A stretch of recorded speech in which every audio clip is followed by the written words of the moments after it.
Bonjour à tous, c'est Séverine. Bienvenue sur le Happy Aspie Talk. Aujourd'hui, on va parler d'un sujet qui est grave, un sujet sérieux, car la vie, c'est ça aussi, il faut aborder les sujets fondamentaux. On va parler du viol dans le couple.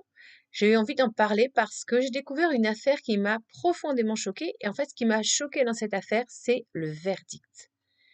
Alors, le but de ce podcast, c'est d'aider les femmes, et particulièrement les femmes autistes, à se positionner dans leur vie sentimentale, à comprendre qu'elles sont libres et qu'elles ne se laissent pas faire, qu'elles comprennent qu'elles ont le droit de dire non à tout moment.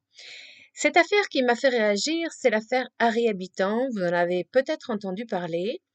Il y a un peu plus de 2 ans, l'humoriste a été accusé par sa compagne du moment de l'avoir violée. Une enquête a été faite, pardon, et dans un premier temps, on a retrouvé effectivement du sang sur les draps et on a retrouvé des lésions anales sur la plaignante, car il faut savoir que en fait, ce dont l'accuse la plaignante, c'est de l'avoir forcée à faire une sodomie alors qu'elle ne voulait pas. Il faut savoir que la plaignante était donc en couple avec cet homme et que donc elle portait plainte pour un acte qu'elle n'avait pas choisi. Donc ça s'appelle un viol quand on subit un acte sexuel. Bon. Et là, il y a eu une enquête pendant 2 ans. Et ce qui est absolument hallucinant, c'est le verdict. Donc, malgré le sang retrouvé sur les draps, malgré les lésions anales de la plaignante, malgré le stress post-traumatique constaté de la plaignante, eh bien, le juge a décidé qu'on ne pouvait pas conclure qu'il y avait eu viol et donc l'affaire va malheureusement, très certainement, être classée sans suite, même si la plaignante a décidé, puisqu'elle n'a plus le droit de porter plainte pour viol, elle va porter plainte pour violence aggravée. Donc, vous voyez l'hypocrisie. Viol, violence. Je rappelle que le racine de violence, c'est viol, hein, tout simplement. Et elle envisage aussi de porter plainte devant la Cour européenne des droits de l'homme. Et j'espère qu'elle va le faire, et je sais que la France sera condamnée. Parce que là, de qui se moque-t-on? Dans les affaires de viol, la plupart du temps, on sait que le violeur repart libre comme l'air parce que soi-disant on n'avait pas de preuves. Là, on a des preuves concrètes. On a des preuves de l'agression physique et on nous dit que non, il n'y a pas de preuve de viol. Donc moi, je me pose quand même des questions. Il faut savoir que les rapports non consentis dans le couple, ce n'est pas nouveau. Ce n'est pas cet humoriste qui est le premier à avoir fait cette horreur, malheureusement, puisque pendant des décennies, on appelait le mariage le viol légal, puisque pendant longtemps, les mariages étaient arrangés, on choisissait un homme pour une jeune femme qui correspondait à son milieu social, il n'y avait pas d'amour, et le jour de la nuit noces, la jeune femme qui était vierge, qui ne connaissait rien de la sexualité, eh bien, devait passer à la casserole, et c'est tout simplement un viol. D'ailleurs, je rappelle qu'on était très fiers de montrer du sang, en disant, oui, voyez, t'es vierge. Vous voyez, ça remonte quand même très très loin, cette histoire. C'est-à-dire qu'on a, pendant des décennies, voire même des siècles, considéré normal qu'il y ait du sang sur les draps, que c'était un signe de virilité.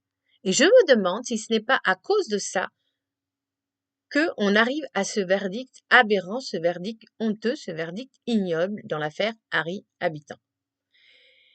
J'en parle d'autant plus que vous savez que moi-même je suis autiste et que les femmes autistes sont souvent victimes de violences en bien plus grand nombre, de violences au sein du couple, que les femmes non autistes. Parce qu'une femme autiste, bien souvent, n'a pas la capacité de dire non. Et donc là, je vais essayer d'être très très claire, parce que s'il y a des femmes autistes qui m'écoutent, mais cela dit, je pense que c'est un problème qui est beaucoup plus général et qui concerne les femmes dans la société. Qu'est-ce que l'on peut accepter dans le couple? Qu'est-ce qu'on ne peut pas accepter? Quand vous êtes en couple avec un homme, il faut savoir que vous avez le droit de, par exemple, je ne sais pas, vous laisser embrasser par cet homme, et puis, paf, vous avez le droit de vous arrêter là. Ce n'est pas parce que vous êtes en couple que vous devez absolument en arriver à l'acte sexuel. Ce n'est absolument pas un dû, que ça soit clair et net. Maintenant, je vais aller encore plus concrètement et plus loin.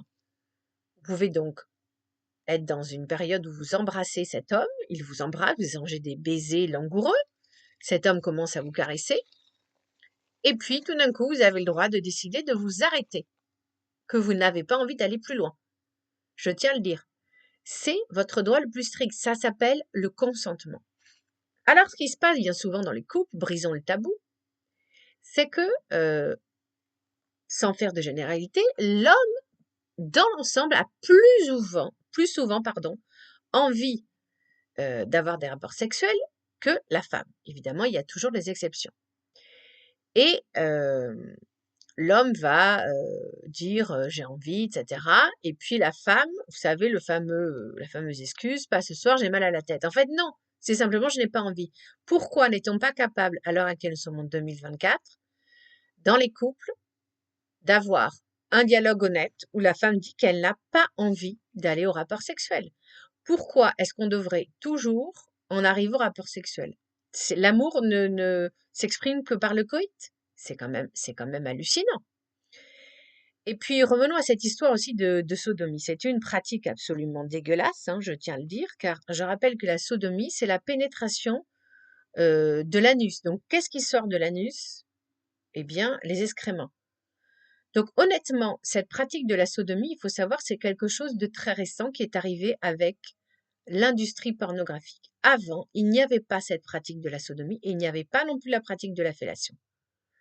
Donc vous voyez comment l'industrie pornographique est une industrie absolument honteuse puisqu'elle exploite la misère de jeunes femmes qui ont subi des violences sexuelles et ces pauvres femmes, en apparence, ont l'air d'être libres de leur consentement et puis en réalité, il y a beaucoup de manipulation. Voilà, on sait très bien que les films pornographiques, c'est l'exploitation du corps de la femme. La femme est prise comme une poupée gonflable et va être pénétrée par tous les orifices possibles. Donc, vous voyez où on en arrive, c'est-à-dire que on laisse en France et dans tous les pays occidentaux l'industrie pornographique fleurir, on trouve ça super, normal, on nous fait même croire que ça va épanouir, et en fait c'est faux. L'industrie pornographique est une industrie d'une très grande perversité puisque c'est le plaisir de l'homme sur la femme. Eh bien, cette industrie veut banaliser des pratiques dégueulasses comme la sodomie. Et cette histoire qui est arrivée à cette jeune femme, avec Harry Habitant, je pense qu'elle est arrivée à d'autres femmes, dans d'autres couples, d'autres hommes ayant vu nombre de films porno, ont eu leur sexualité totalement perturbée et en sont venus à avoir des fantasmes qu'ils n'auraient jamais eu s'il n'y avait pas eu les films porno. Avant les films porno, il n'y avait pas, donc je le répète, de sodomie dans les couples.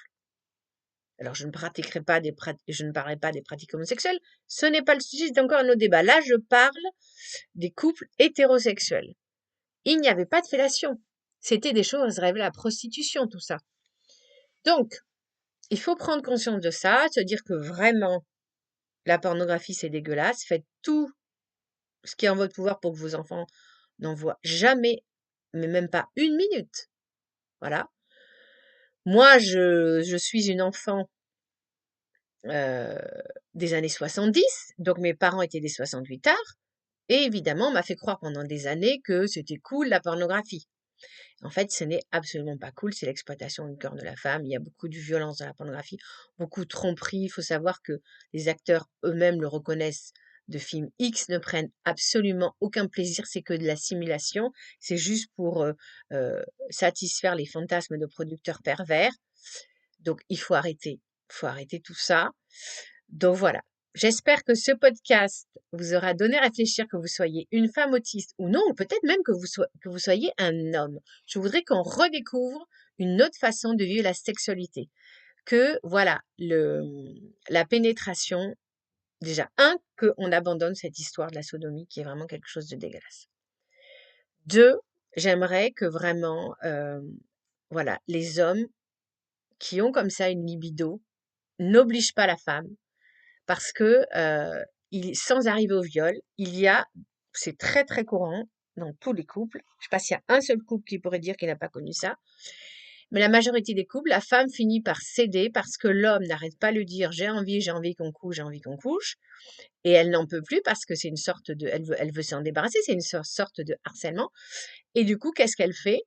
Eh bien, elle accepte un rapport, donc elle se conditionne, mais alors qu'elle ne le voulait pas au départ. Vous voyez ce que je veux dire? Donc son consentement, quelque part, il est forcé parce que on n'a pas appris aux hommes qu'il fallait respecter le désir de la femme. Il y a un proverbe qui dit l'homme propose, la femme dispose. Donc, il faut que vraiment ce proverbe soit appris par tous les jeunes gens quand ils vont se lancer dans une vie sexuelle.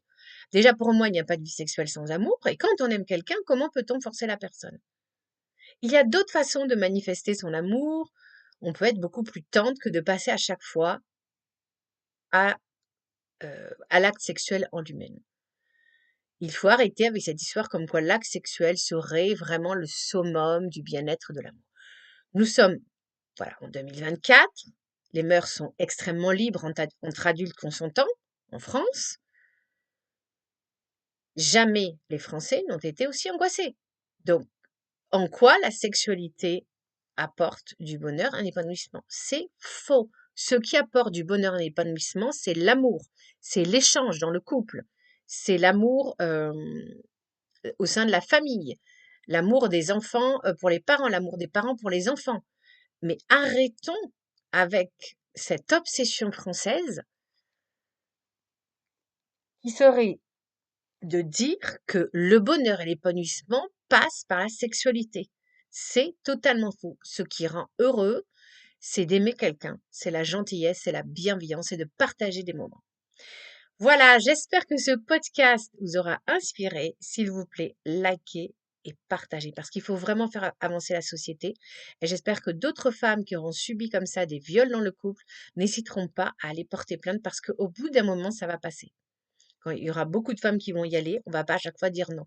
Donc, allez-y, mesdames. Partagez parce que il faut que les hommes soient au courant qu'on n'a pas toujours envie et qu'il faut arrêter de nous, voilà, on va pas se forcer. Voilà. La sexualité, ça doit être quelque chose de voulu et non pas quelque chose de subi.